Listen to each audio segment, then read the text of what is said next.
The show is designed around 8 cars, not 4, and like some stories about cars breaking.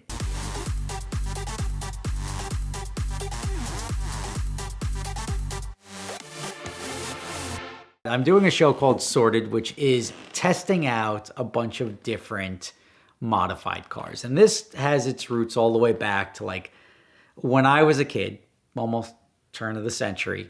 And you had this thing called the Super Tuner Challenge. I think it was like Car and Driver, Road and Track would do these like comparisons between like Hennessy and Lingenfelter and Mallet, and all these guys would come out with their modified cars and just go have at it. And you just like look at the statistics column and be like, holy crap, that guy just did 0 to 60 in 3.5 seconds, which now is nothing. But back in the day, 20 years ago, that was like, can you believe this? Look how fast this car went. Now, fast forward 20 years, nobody's doing stuff like that anymore. And I was like, how do we get these guys together? And I started a series to try this out on my YouTube channel. And it was just a bunch of YouTubers coming together, and it was called the Project Car Challenge. And I've learned over the years, the first Project Car Challenge we did was in Las Vegas. It was Matt Farah, myself, David Patterson, Tommy F. Yeah, and Rob Dom. And we came out and we brought these cars out, and we were going to do a half-mile challenge and then a hot lap challenge at a racetrack. And Rob's car had some issues, which cars do. Modified cars have issues. And he was stuck all night, so we couldn't go out and do our, let's just say the area of Las Vegas that I had shut down for this is quieter at night than it is during the day. So we decided we'll do that after the racetrack. And that's when I learned that you can't do the hard stuff first because the cars aren't going to make it. My car caught fire.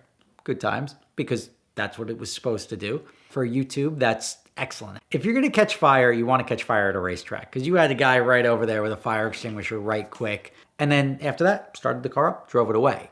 So that's good. That was the fire. It was more dramatic than it should have been, but it was the protective heat shielding that caught fire, which means it's getting pretty hot up in there. But the car put down some great laps. It was very fast. It just didn't go the distance. And I then sent it down to Texas to get modified, to get dialed in. And now I'm going to try to compare that to other cars again. But before that, I was like, you know what? Let's just do this with other people's cars.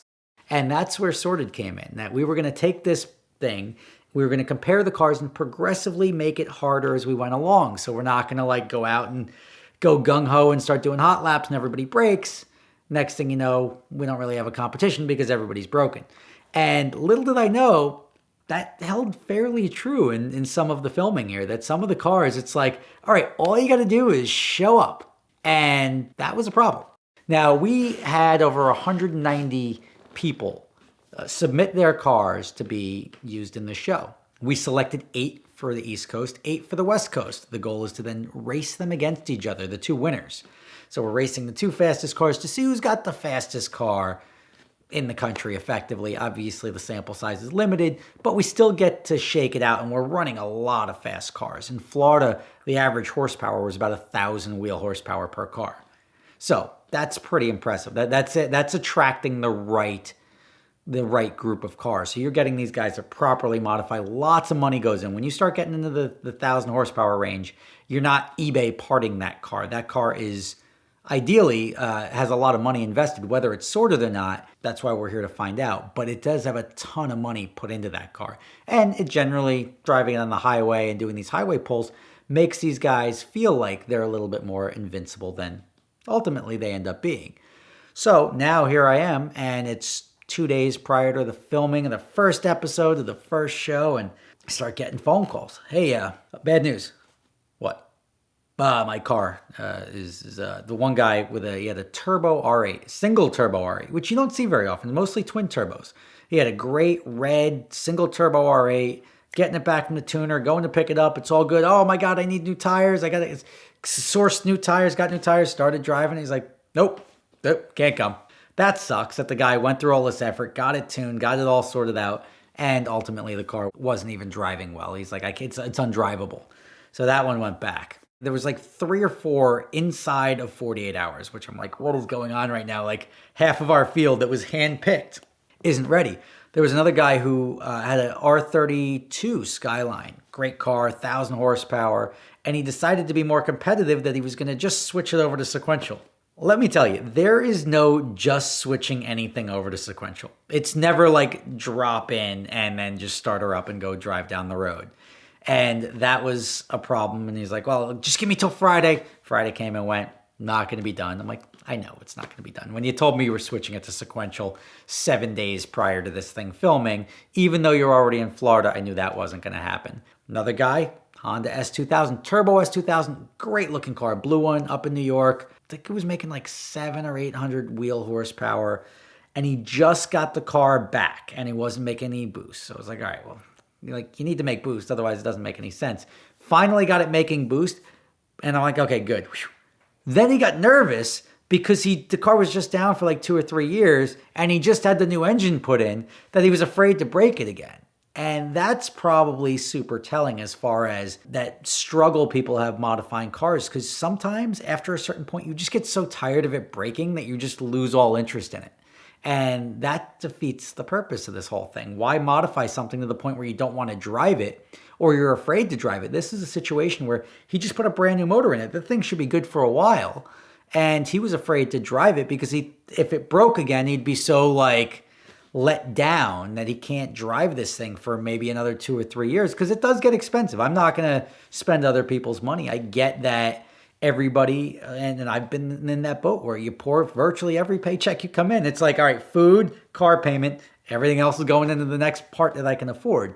And the engine is not a cheap part. So he was out. Luckily, I had the yellow S2000 that stepped in that was local in Florida, which was a very, very well dialed in car. I was really excited to see that one show up. And it was like sort of swap for swap. It was like 800 horsepower S2000 for 700 horsepower S2000. Worked out very well. Then, of all things, guy with a Mustang coming out of Staten Island, my tow vehicle broke. Ultimately, I ended up giving him my truck. I'm like, just here, you take my truck, just get it down. I can't lose another vehicle. I'm having enough trouble now that these people are bailing legitimately last minute. The show is designed around 8 cars, not 4, and like some stories about cars breaking. Same thing happened when you fast forward to California. So I ultimately got all 8 cars down to Florida. Not the original ones, but we had like last minute, we had the Viper, which was awesome. There was a Calvo Viper that came down, the Sissio Porsche, the S2000. Those were all last minute additions, and they filled in the 3 cars, and they were all within 48 hours. Oh, and then the RS3, which was another terrific car. He called me up and he was like, love the idea, I want to be a part of it. And I'm like, all right, cool. Can you make it to Florida? Where are you coming from? He's like, oh, I'm in Minnesota. I'm like, oh, dude, we're filming in Florida. Like Minnesota, you're not even close. He's like, no, it's 28 hours away. You guys aren't starting for 37 hours. And I'm like, see you there. And I like that. I like that, like gung-ho, these guys. And they had a gorgeous trailer too. That Rat Hana was the guy's name. He goes by Rat, which is like an interesting name to give yourself. But he brought down this 930 all-wheel horsepower. It's like 1,100 engine horsepower Audi RS3 and smooth side trailer, which is the option nobody pays for because it's expensive, but it looks really nice. But this guy obviously put money into everything, brought down that car last minute.